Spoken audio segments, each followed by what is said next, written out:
Good morning everybody and welcome back to another weekly recap. In the weekly recap, I like to go over any news related to the old school RuneScape community this week. Now this week we did get a content update, albeit very small, with a few changes to Tempoross and actually the Grand Exchange. Now on top of that, we got a new poll blog for challenge mode Nightmare. And as always, we'll be going over any other news related to the old school RuneScape community this week, including the weekly Q&A and really anything else I can find. Anyway guys, hope you enjoy and let's get started. Alright, so to start things off here, let's have a look at yesterday's game update. A pretty small one, but a couple of interesting changes, although some of them have now been clawed back and reverted. Now to start things off here, we have an update to where minigames are located in old school RuneScape. Now definitely a fairly underused feature in OSRS are the kind of board games that existed in the Berthorpe game room. Well, as of yesterday, they've added in the board games all around Gielinor, for example in popular pubs in both members and free-to-play, as well as in the corner of the Grand Exchange. To be more specific, the games now exist in the Blue Moon Inn in Varrock, the Rising Sun in Falador, Forester's Arm in Sears Village, the Golden Field in Hosidius, and southwest of the Grand Exchange, which means the GE for the first time in a long time has had a visual update. So in the southwest corner of the Grand Exchange there is now a games room, and on top of that there are actually two wizards there, one for Saradomin and one for Zamorak, which will actually teleport you to Castle Wars. Not only will they teleport you there, they'll also change your world to 334 and put you in a lobby for the chosen side, either Saradomin or Zamorak. Now personally, as someone who hangs out at the Grand Exchange a lot, I like the change. I mean, I think visually it looks very cool. It fits in fairly well, and I think having direct access to Castle Wars is a pretty good idea. Also, it is kind of fun just watching people play random board games at the Grand Exchange. Now beyond the game room, there were a few other changes. For example, Tempoross got a minor change this week. Now first up here, the click boxes for the fires that you have to put out are now bigger, so they'll be a little bit easier to click on. The actual fires themselves are going to be a little bit less punishing for running through them. They're going to remove less resources and will remove resources less often. Previously, if you were sitting in it, you would lose your entire inventory in like a couple of seconds. Another change here is the wave attack will no longer disrupt the action when it's coming in, so you can try to cook an extra fish or two. Now finally here, there was an additional change that actually ended up getting reverted just this morning. Now that change was that reducing Tempoross' energy to 10% or lower will actually prevent you from attacking for a full 25 cycles. If you don't continue to shoot fish within that time, it will begin to attack again. Now, unfortunately, this change actually did kind of affect solo Tempoross quite heavily. I'm not sure if it was unusable after that, but it definitely reduced the experience rate and points significantly. Regardless though, Jagex did end up reverting it due to the backlash. Now the final change here is actually to the heal group spell. Now there was actually a very abusable mechanic with the heal group spell which would allow you to get very quick and infinite healing. You could take it to places like God Wars and have multiple accounts spam the group heal spell. As there was no cooldown on it, you could tank a high level boss with ease and pretty much trivialize the entire encounter. Now because of that, they nerfed the heal group spell. Now the most impactful nerf here is that the heal group spell now has a 90-second cooldown once cast. Now from yesterday's game update, they also had the heal other spell in there as well, but they actually have since reverted that one as well. The tooltip in game will still display that there is actually a cooldown on heal other, but there isn't, and the display bug will be fixed in the next game update. Now there are a few more minor changes here at the end. First up here, the smithing experience you gained from Baronite has been increased from 10 to 30. So quite a notable buff there actually. 3 times more smithing experience per hour. Still probably only going to be maybe 3,000 or 4,000 smithing experience per hour, but that is at least decent now. The bug within the POH has now been fixed, so you can now gain the full amount of combat experience, magic experience, etc. in the POH going forward. And finally here, the Rim Staff can now once again auto-cast ancient spells while you're wearing full rims. Guess that was just a bug. And yeah, that's pretty much it for all of the major content updates this week.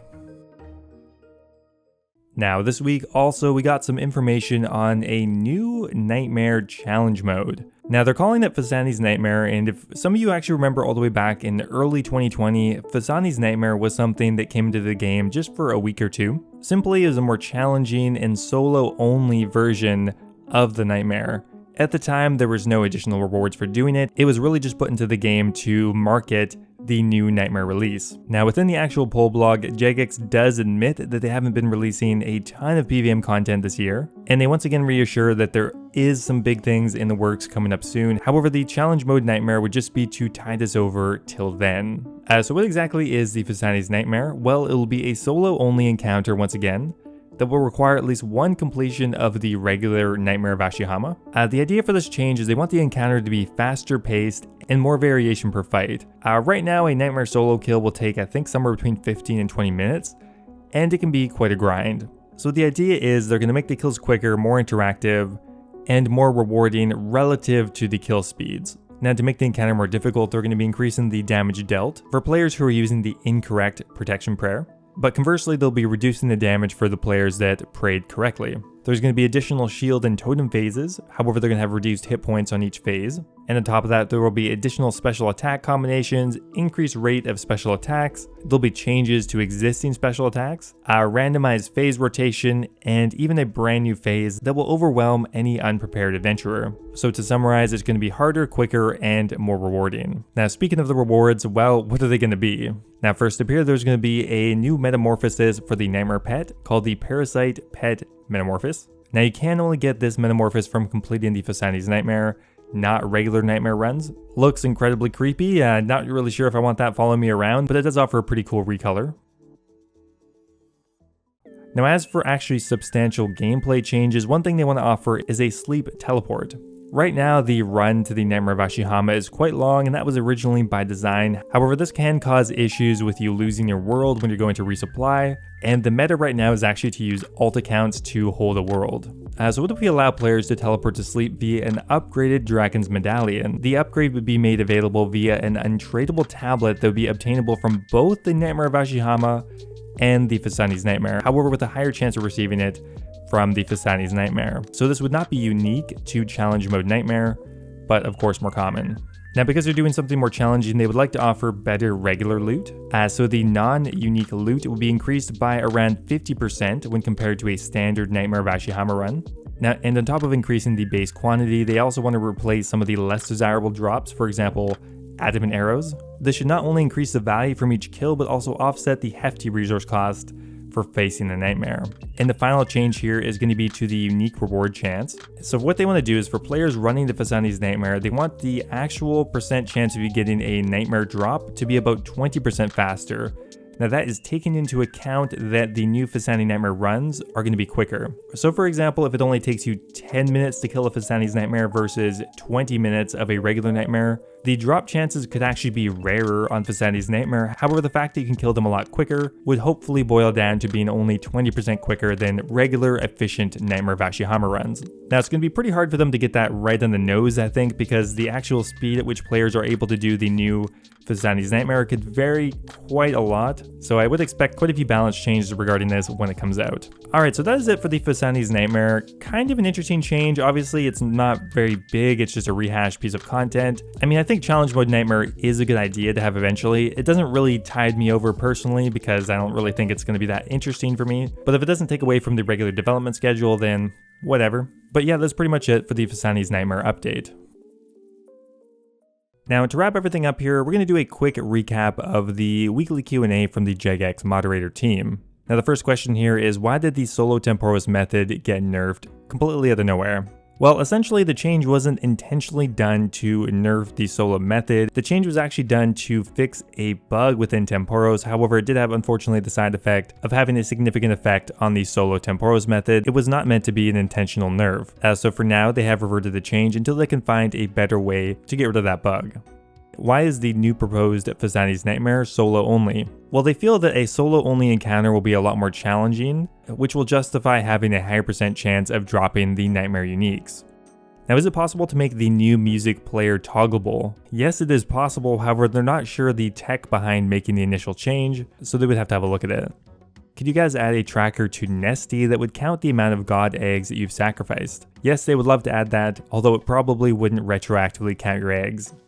Will the new hard mode Theater Blood that's coming out count towards the Theater Blood kill count cape? Yes, it will for the hard mode Theater Blood. They realize it doesn't for challenge mode Chambers of Zarek, however, they think maybe it should have been, but it might be too late to change now. Now that we have a collection log counter, can we get a collection log high score?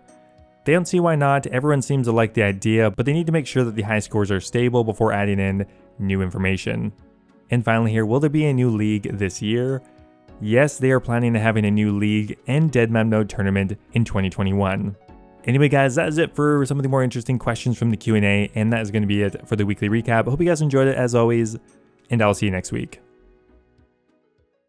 Now, before I go here, as always, I want to give a massive thank you to all of my members over on YouTube. A huge thank you to Brian Robinson, Cappy, Colin Corley, Timothy Chen, Guy Fox, Valhalla Lad, Ocelot, and Kush Patel for all subscribing at the Dragon tier of YouTube membership. Thanks again, guys.